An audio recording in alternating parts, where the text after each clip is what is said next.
Hey, this is OG Troy Knowles, and I'm here with who? Marie St. James. Marie St. James. And we don't talk about Marie's age. She's somewhere between the ages of 18 and 29, meaning Yep. she's grown. And she's still my child, but she's still a grown woman. Yep. And I'm visiting her today live from Austin, Texas. This is being brought to you by Lewitt Mics. My Zooms in live sound better than yours. Lewitt, check it out. So how you doing today? I'm doing good. You know, it feels real good to be a father and be able to come and stay at your house and leave your lights on. You know what I'm saying? And you make sure that I eat. And that has been a very good thing. Yeah. So what do you think about having your dad visit you? I mean, it's fun. It's fun to say things like, "This is my house." And what does that mean when you say that? We keep the lights on in my house. Hey. Okay, we do not live in a spirit of lack here. Hey man, you know what was that about our parents? I don't know. Y'all acted like there was a penny meter on the wall, and you could see how much money was going out when the lights were on. Hey man, Sheesh. look. You know, I grew up in a family that put plastic on the couches. You know what I'm saying? That spirit of lack was strong crinkle. at the older generations. You know what I'm saying? We don't come from a spirit of lack in this house. Well, the good news is that I'm sharing this on Facebook. We live, but you know, we make it do what it do.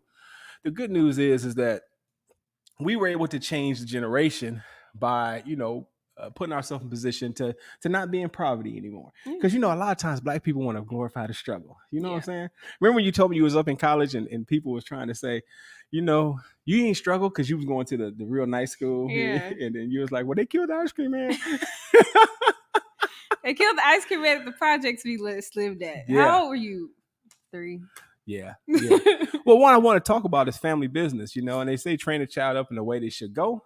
And you watched me and your grandmother be lifelong entrepreneurs. You went into corporate space. You play with entrepreneurship. Just tell us a little bit about your business journey. Yeah. So, wow, my journey is kind of complex because my first jobs were in the hospitality industry. So restaurants, working for Lisa, coffee shops, things like that. Coffee shops to this day is still my favorite job. Really? Oh my gosh, yes. So opening bell. Yeah, it was so simple. Yeah. And just so like, I don't know, I got to kind of create different types of I didn't even drink coffee at the time. I was 14 years old, 15 years old. You know, and I got to create like different coffee drinks, and then you had your regulars that come in every morning on the dot, 6 a.m. Yeah. You know, and talk to you. And so it was very like client facing. Yeah. You know, it's a client facing industry. So everything I love about what I do right now, I had, you know, as a barista, which is so random. Yeah. But I loved being a barista.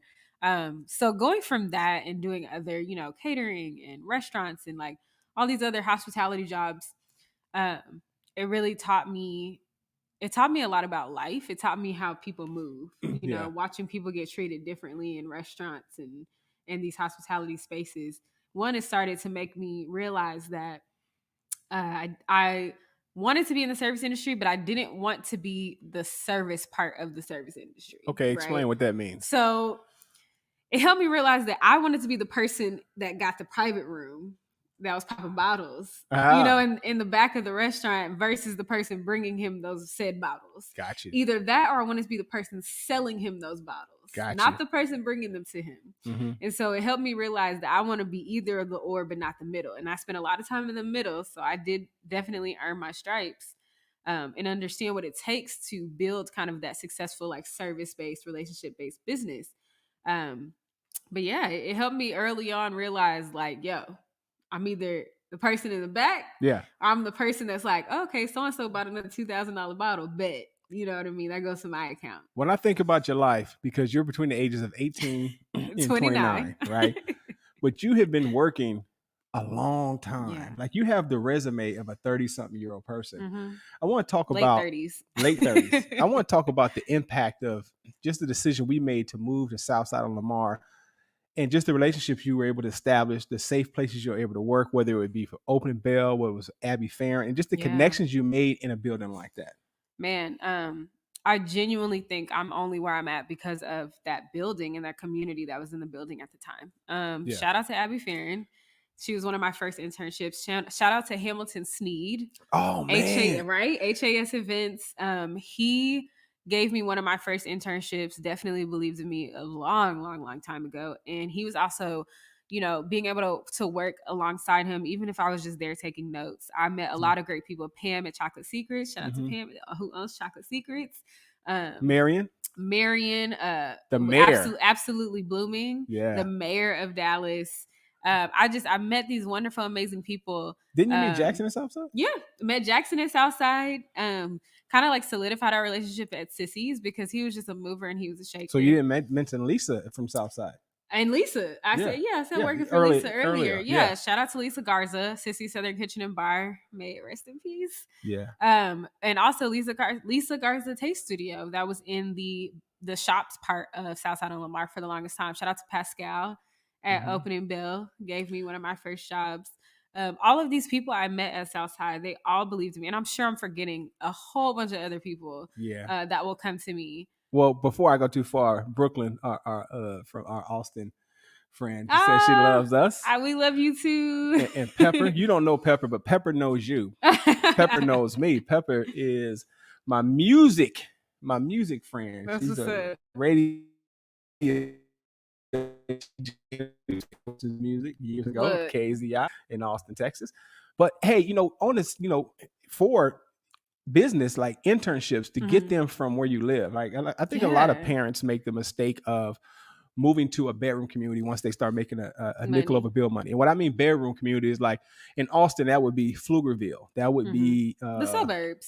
It's the suburbs. And the bedroom is like you pull into the garage and you go into your bedroom and you don't know your neighbors 2 doors down. Typically, Southside of Lamar was a 1 million square foot building in downtown Dallas, with about 800 residents. You had, you had artists, you had politicians, like our friend Eric Johnson was a state representative, and now he's the mayor of Dallas. So we, like the mayor of Dallas, volunteered on his campaigns. Absolutely. Yeah. And more than that, we worked out in the gym. We drank coffee with him. You had Abby Farron, who was still is a nationally known designer.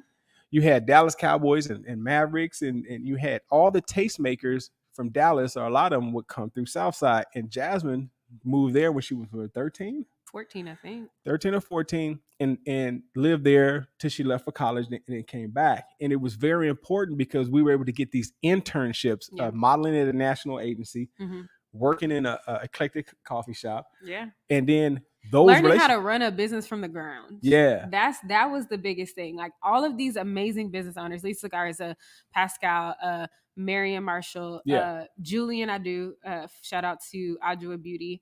All of these entrepreneurs, especially women, were running their businesses. They were on the ground floor of their businesses. Now they all have gone to, run these huge multinational, companies, and some have sold their companies. Some are still running them. Yeah. But what I got the unique chance to do is to watch Abby Farron scale a business from 1 loft to 4 lofts in Southside of Lamar. Watch, Pascal continue to run a business that she's been running for the past 10, 15 years. 18 now. 18, right? Yeah. So seeing her continue to run a business and be a pillar of the community, Marian Marshall, watching her create the most beautiful floral arrangements and also managing some of the biggest budget weddings in Dallas. Yeah.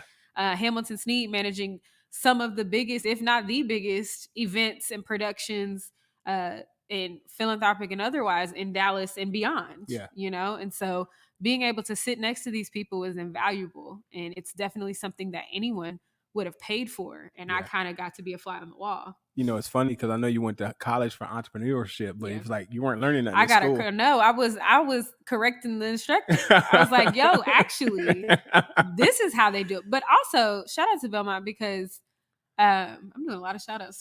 Shout out. I'm gonna shout out right now. My homie Clifton O'Neill said, "What up?" It's my investor homie. And he teaches his daughter the business. Yeah, and he's a investor, a full-time investor, not this like brand new Negroes who buying this and that and act like they investing, like for real. What up, Clifton?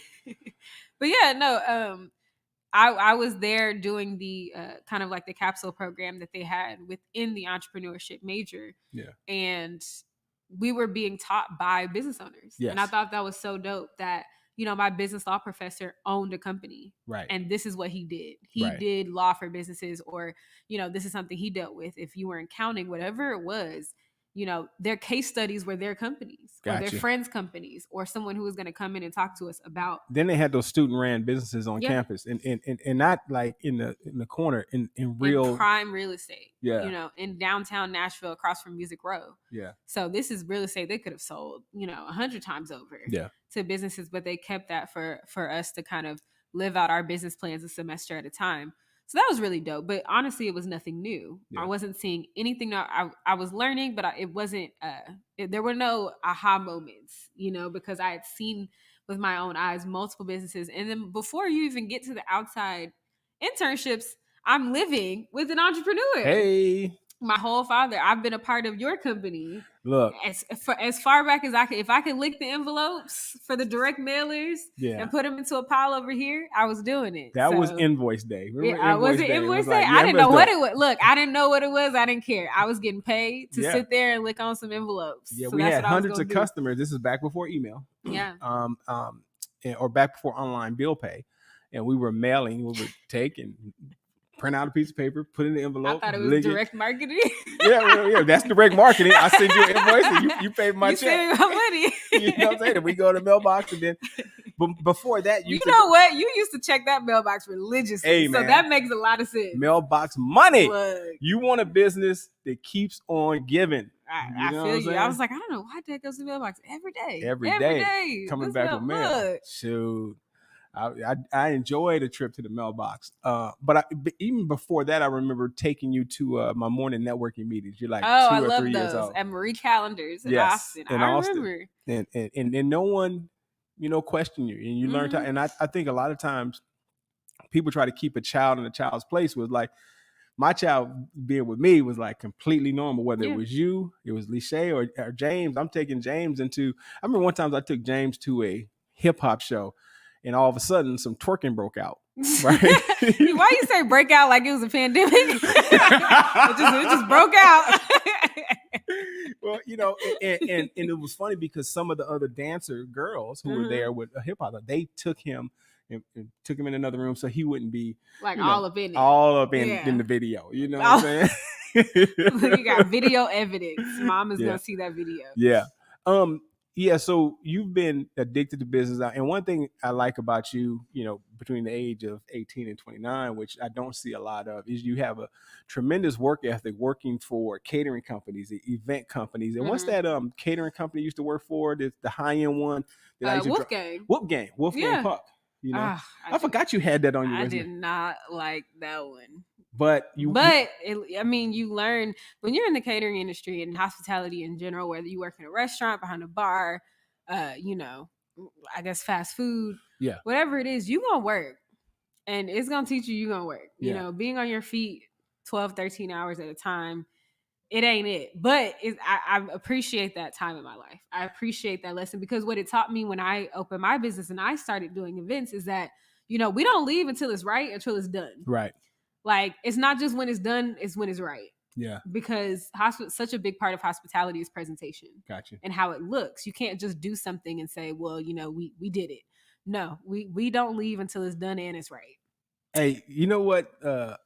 Fast forward to, I went to one of your events, or you had me to bring this or bring that, and the way you talked to me was not mean, but it wasn't like I was the dad because I was there in the capacity of a worker. It wasn't disrespectful at all. Yeah. But I kind of smiled a little because you told me, hey, no, put that down, go over here, pick that up, make sure you are where you at. Like, I need you here, blah, blah, blah. And it was like, you were actually working me. And I think that that's a lesson in, and not to say this specific example, but you can't always work with family. Gotcha. Right? Because I'm not directing that at you, but there's like, especially as an entrepreneur, because I'm not working for a company. Obviously I have companies as clients, but when you're in the moment and when you're on set and it's a live set, there's no like familiar bonds. There's no hierarchy. There's no well, the hierarchy is very clear. The hierarchy is clear. It's not the family hierarchy, it's the business hierarchy. It's like I'm set director or I am the director or whatever it is. studio manager, whatever you want to call it, the hierarchy is clear and you don't take it personally. Yes. You won't, and people who get their feelings hurt easily or need to be coddled are not going to last in certain industries, specifically my industry. Because, and it's funny because when my mom came on set one time, I wasn't going to say nothing. Love you, Mom. She's never seen me, she's not used to seeing me in that I'm the set director hat, capacity. And so I think it took her aback. She understands it now. But the first time she was like really in it and really on set with me, blink twice if it's not your idea. This is not his idea, Bob. But no, I think it just kind of like, and it's not disrespectful. It's not, yelling, but it is very firm. It is very like, this is what we're doing. Right. This is, a lot of times it ain't up for debate. Sometimes it is, but a lot of times it's like, we have 2 hours to flip this room to make it look like something completely different. This ain't the time for conversation. This is the time for, I'm telling you what needs to happen and it needs to get done. So I don't want to hear about your day. There's Coach Jimmy's on here. He said, "What's up?" He's it's funny how everybody knows you. You know him from just when James played for the Broncos. So that's Coach Jimmy. Okay. And then Keisha said, "Your family is so amazing. Like she's not in our family." Okay. You know what I'm saying? Chill out. Like we want to become a bodybuilder. And for those who don't, we have this family that so you're the family we chose. Yeah, and she her niece and nephew are my niece and nephew. Her sister is LaShandra, who has 2 children by my brother. So she's my cousin, my sister-in-law. She's something. But we share the same nieces and nephew, cousins. So absolutely. She's amazing too. And we were supposed to talk this week, and so let's make sure we talk. She said our family. Yeah. Cool. But it is it's an honor for me at this point to watch you do what you do. But not only that, for us to start working together. And then not only working together to where you were the set manager and I was for lack of a better term, the help. How did that feel? It felt normal. I think it felt normal to you, but when you look at it, like I think it felt normal because we've worked together before you were working for me or with me. Hey. Like we've worked together in that capacity where, you've been taking me into your business environment since I was a child. Right. So whether you realize it or not, you didn't talk to me the same way when we're in Marie Callender's than you talk to me at home. Gotcha. When we get to Marie Callender's, you'd be like, hey, everyone needs a name tag and you need to pass these name tags out. Right. Bet. So that I understood that like code switch of like, this is not the time to be like, oh, I don't want to do this, or like, when are we eating? Yeah. But so I think that because we've kind of moved in that capacity and I've moved in and out of your business growing up. Gotcha. So I think the fun part was just that complete shift where it was like, now I'm the one saying it. Right. And you're the one. And since I didn't abuse you early on, you didn't abuse me. Oh, absolutely not. Because I understood what it was like to separate business and, life. Yeah. Like the way I talk to you at home is not going to be the way I talk to you on set. Yeah. And again, not disrespectful, but we got something to do. Well, and even that hierarchy, because in the Black community, a lot of people believe that the smartest person is the oldest person. Yeah. And you have a famous saying that you don't like to say, but I'll say it, like, you don't get respect because you didn't die. You know what I'm saying? It's like, you still got to do your thing. Look, you are not guaranteed respect because you didn't die. Just because you could have been an old crackhead for 60 years. Look, RIP to all the people who didn't make it. But yes. Let me tell you, dying statistically is not that, not dying is not that hard. Statistically, okay. Right? Yeah. There's like billions of people on there. Right. And they're all kicking. So a lot of people are going to die today. Yes. Hopefully we're not. Hopefully we're not part of that. But for the most part, statistically, you're going to live a pretty long life. Yeah. You know what I mean? And so I think a lot of people will get stuck in their mediocrity and then they'll age 20 years and they say, well, I'm 40, I'm 45, so you should listen to me. And I'm blazing in my greatness. Right. You know what I mean? And I'm passing you up. And you gonna try to throw water on my party because you didn't. Yeah. You know what I mean? You got stuck talking about. I remember going into meetings and trying to talk to people about their social media and the importance of it. and they thought it was a fad. Yeah. You know what I mean? Yeah. Like they were like, oh, this is gonna die out. It's just Instagram. It's just Just a Facebook. picture. You know what I mean? Yeah. Who cares what we post online? And to me, it's so hilarious because they've always been in a position of power. Gotcha. And the hardest person to talk to about changing or about adapting is a person in a position of power, because they believe that what got them there is what's going to keep them there. Yeah, they Blockbuster. Bruh. And they're Blockbuster with them having the opportunity to buy Netflix. Right. Or Google. What is it? Google that has the opportunity to buy Facebook? Or I think it was Yahoo. Or Yahoo. Or somebody who eclipsed them. No, it was Tesla and Apple. Oh, okay. Elon tried to sell, correct me if I'm wrong, y'all, but Elon tried to sell Tesla when they weren't doing so great to Apple, and Tim Cook wouldn't take the call. Gotcha. I believe. I could be wrong. Hey, Coach Jimmy said it's crazy. She's all grown up, Coach. I'm getting old. Good luck with everything, Miss Marie. Oh, thank you. Hey, and the good thing about getting old, Jimmy, is you didn't die young. You know what I'm saying? Martin Luther King didn't make it to 40. Malcolm X, Tupac, and Biggie didn't make it to 30. And here I am, 53, with a daughter who's between the ages of 18 and 29 somewhere. Somewhere. You know? And I have a 34-year-old daughter and a 22-year-old I can rent a car. Okay, now we're getting closer. She's getting closer. She's getting closer. So she's telling her age a little bit. And the reason we don't talk about Marie's age is because all those internships I was telling you about, like she was in clubs and places and high-end Louis Vuitton parties and Gucci parties when she was a minor, working in the Hamptons. Yeah. And so when she turned 21, she was like, don't say. We don't talk about it. I turned 21. Like, don't put, because people think I've been legal. People think I've been 21 for 10 years. Look, it's no nefariousness. It was just doing business. Right. I was always doing business. Well, you started college at 14. You've always been around adults. Yeah. You know what I'm saying? So being the youngest in the room, I think the reason I don't talk about my age is more so for the other people. And there's a line that one of my new favorite rappers, Jack Harlow, he says, I stay humble so you can have a good time. You know what I mean? Like, and when he said that really resonated with me, because a lot of my life has me been staying humble so other people can have a good time. Right. As in, I've been put in positions of power, being the youngest person in the room and having to boss around or manage people that are twice my age. Right. And it really messes with them. Exactly. To the point where I stopped talking about my age because I wanted to take it off the table. Yeah. You can't discredit me because of my age, but you also can't deny what I've accomplished. So a lot of people like to gauge what I've accomplished up against my age, which is why I don't talk about it. I don't tell people that I started college at 14 or, that I graduated, at 18 or whatever. Like, I don't talk about that because, it really messes with people. Right.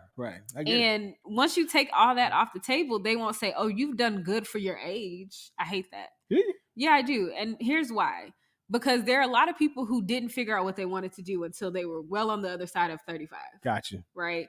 And there are plenty of actors. Morgan Freeman didn't even start acting until he was 50. I think he was born 50, though.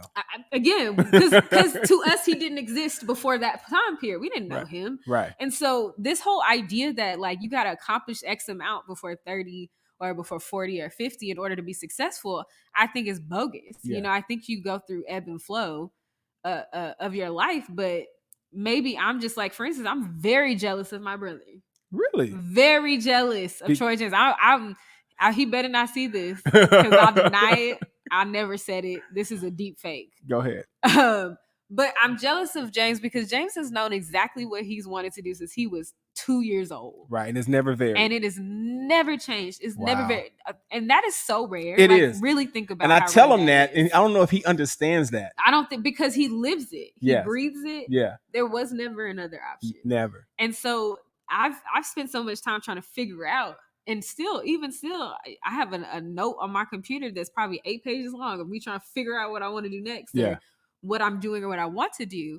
But James has always known. And that means that he can make such clear decisions. Yeah. Clarity. About where he wants to be. Because I'm going through a midlife. Well, if I live to be 106, I'm going through a midlife. Like, what do I want to do? And most people do, right? Yeah. We get to a certain point and we're like, oof, maybe I don't like this major that I just spent 8 years doing. Yeah. Right. And that's kind of depressing. Yeah. But I mean, I don't feel that way, but it's like having that clarity around what you want to do, man. And I would imagine that people like Morgan Freeman who start acting at 50 were like, you know what? I want to be an actor. Right.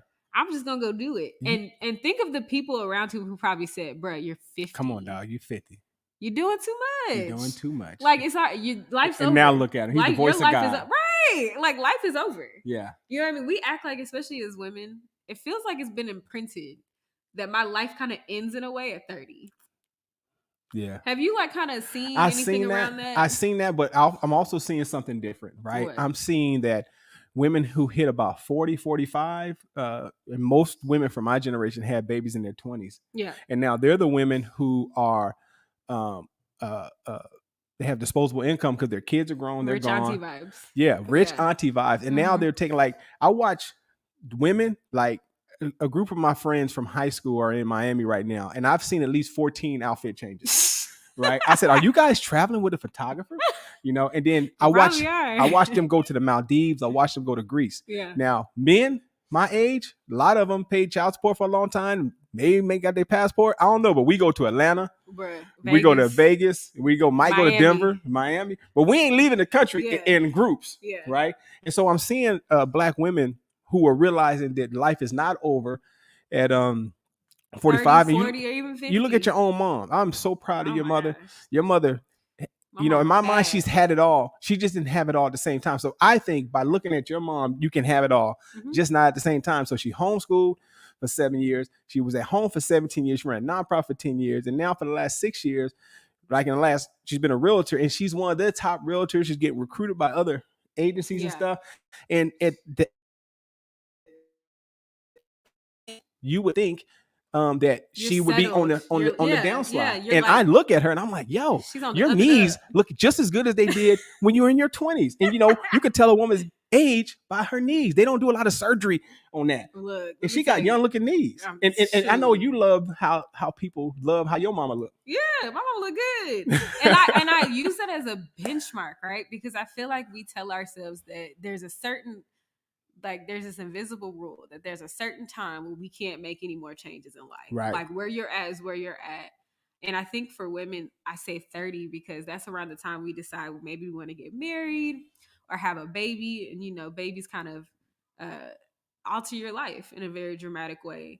But no, when I look at my mom, who's 58 next month, who can run circles around me, is probably way healthier than me, dresses better than me, you know, makes way more money than me.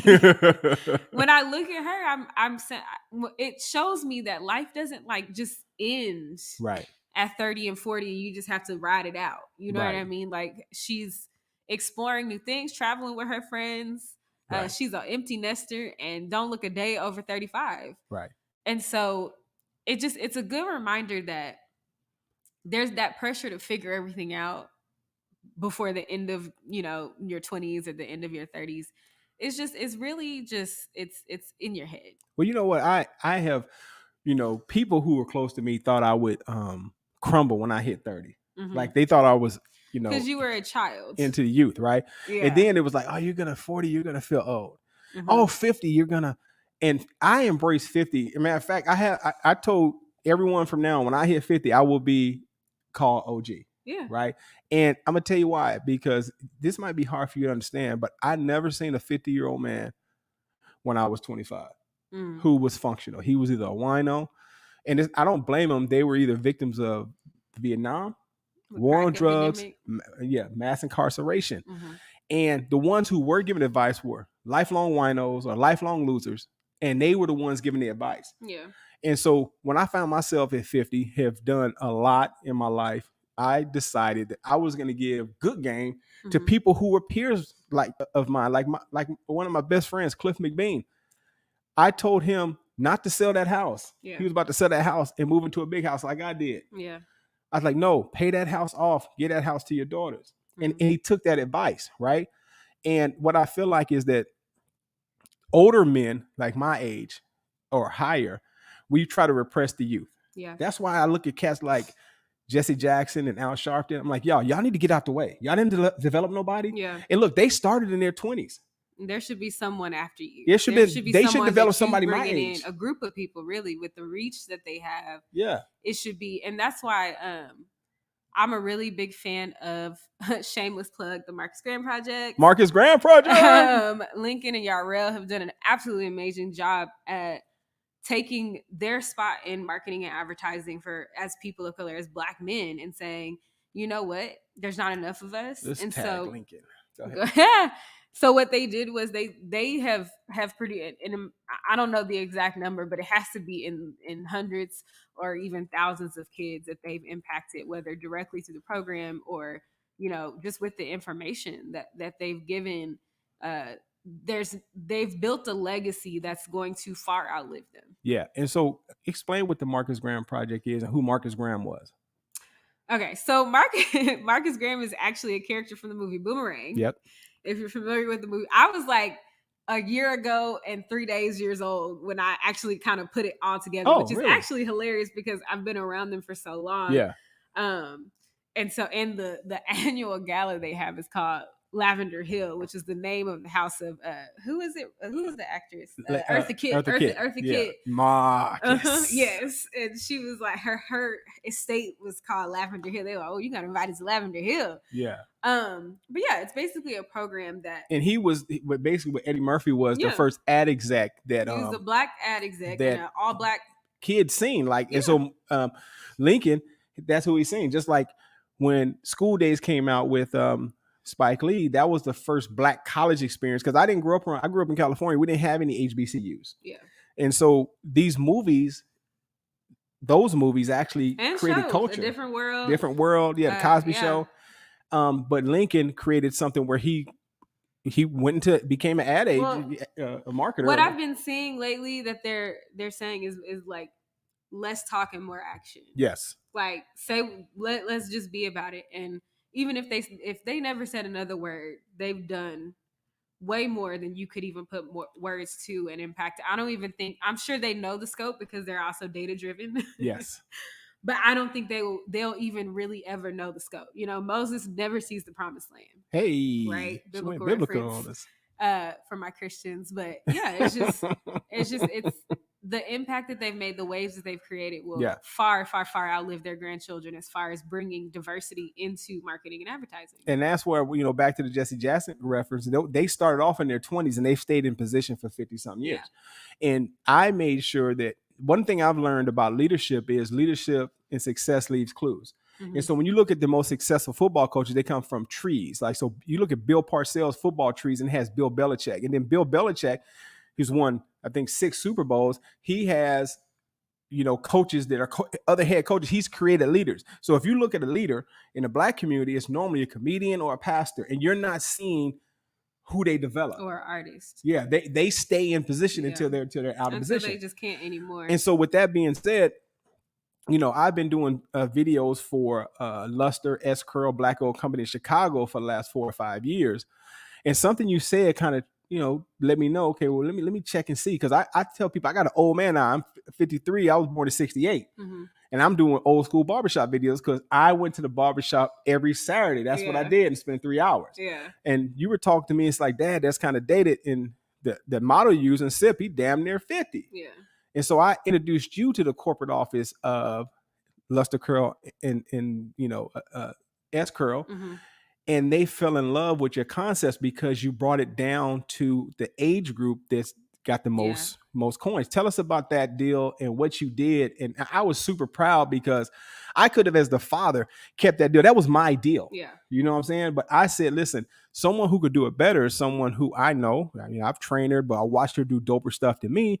Let's see if she'll go in here and do something. You did something way above my expectations. Yeah, I mean, the last, deal that we did with them, shout out to Tarkus Allen. Yeah. Love everyone over there. It's really an honor to be able to work with a Black-owned hair care company. 60 years or 70 years? Yeah, and when I say Black-owned, they own every aspect of they own their distribution. They have their own labs, right? So they're making their products.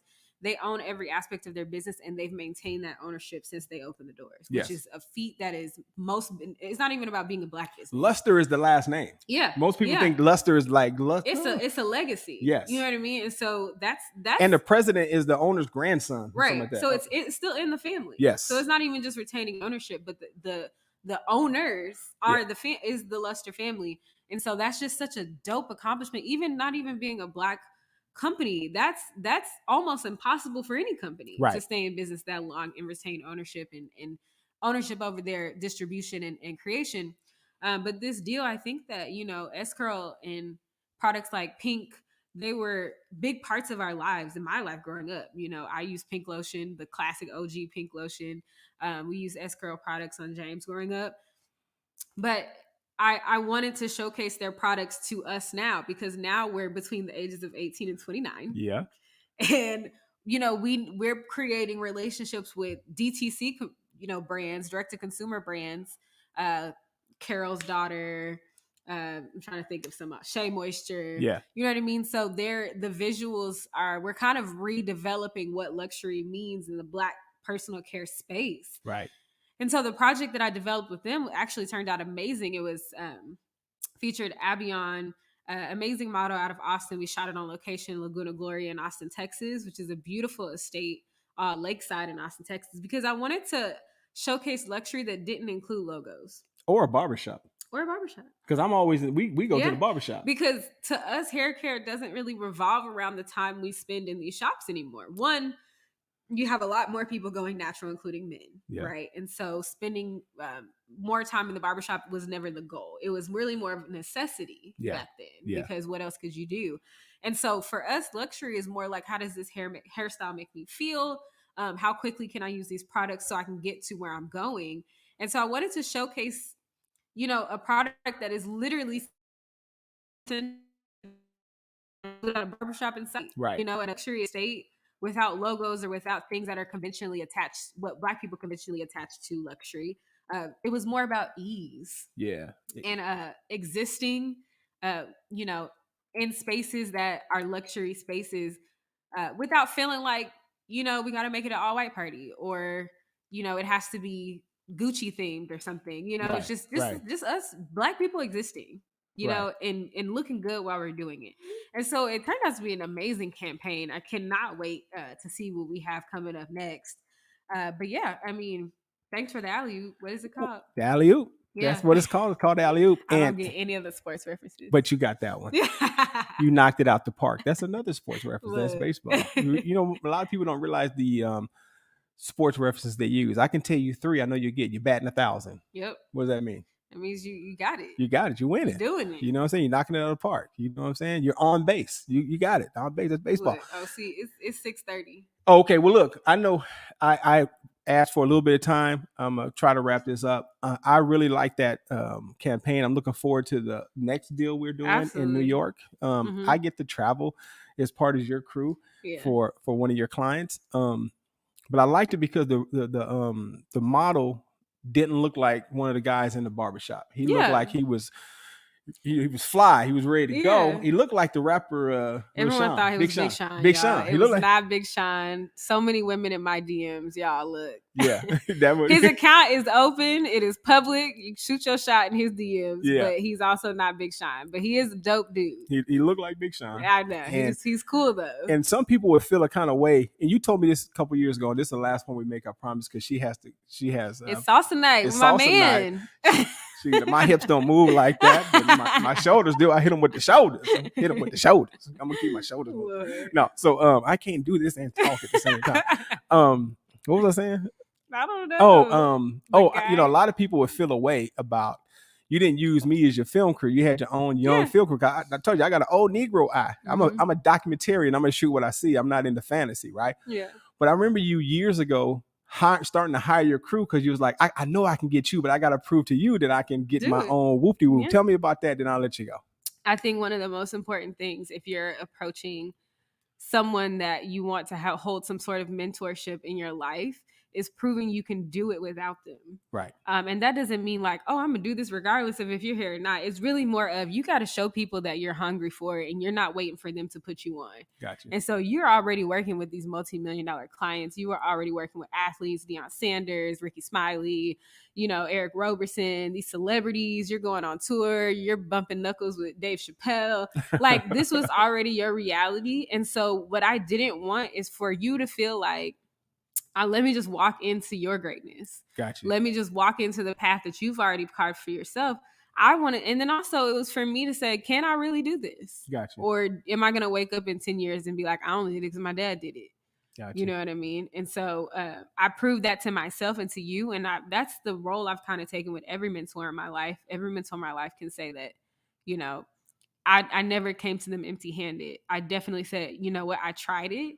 Here's what I came up with. Now you can tell me what I did wrong. Right. No. Or tell me what I did right. Or tell me dope. And then guide me with the knowledge that you have. But I've been really lucky to have mentors who have never been, you know, threatened by what I came up with or my new ideas or perspectives, who would help me develop who I am and not turn me into a mini them, but also made sure I didn't fall into those same potholes that they did. There were some companies you work with who didn't look like us, who did not like your Black Girl Magic. Nope. And, you know, I told you, like, sometimes you just got to keep your magic tricks to yourself, you know? And as a Black woman, you have to learn, especially when you're existing in spaces where you're the only Black woman. Yeah. You have to learn how to be non-threatening. And my only advice to you is make sure you spend the least amount of time possible in those situations. Amen. And look what Uncle Junior said. He's up on the screen. Aw. Love you, Uncle Junior. He said he gonna get you out there to Florida. Okay. Why your rates are still low. Adam said the same thing. Y'all better, because the rate's going up. Going up like, what is it, Dogecoin? Shoot. Yeah, I see. Well, it came back down, so that's not good. and Maxie Collier, the OG of even me, like teaching me video production. I know he's proud. He actually texted. I know he's proud, and they can't wait to see you and work with you in Vegas as well. I need to get on out there. Never been to Vegas. Yeah. I have been to Vegas, not as an adult, not between the ages of 18 and 29. And so now you're an adult, and there's a lot of things that's legal out there. But if nothing else, you have to do two things when you go to Vegas. And that's one, go to Red Rock. And number two, go see Maxie's mother. Oh, she will never forgive us if she knows. Absolutely. Yes. Absolutely. So you got to go see Aunt Betty.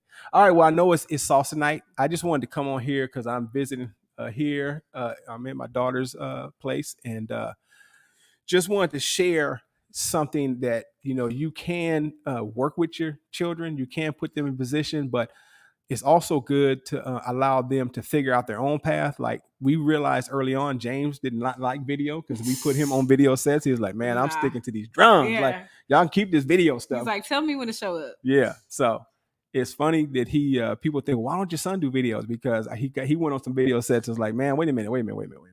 I can sit down and make this much money in an hour doing this, or I can work 12 hours with y'all and do this. And I'm not mad at him. I'm not mad at him at all. It is not easy work. Yeah. So, hey, man, this is OG Troy Niles with OG Status. This is Marie St. James. You can find her and follow her wherever I'm at or wherever I was. And we out of here. Love y'all. Peace, family.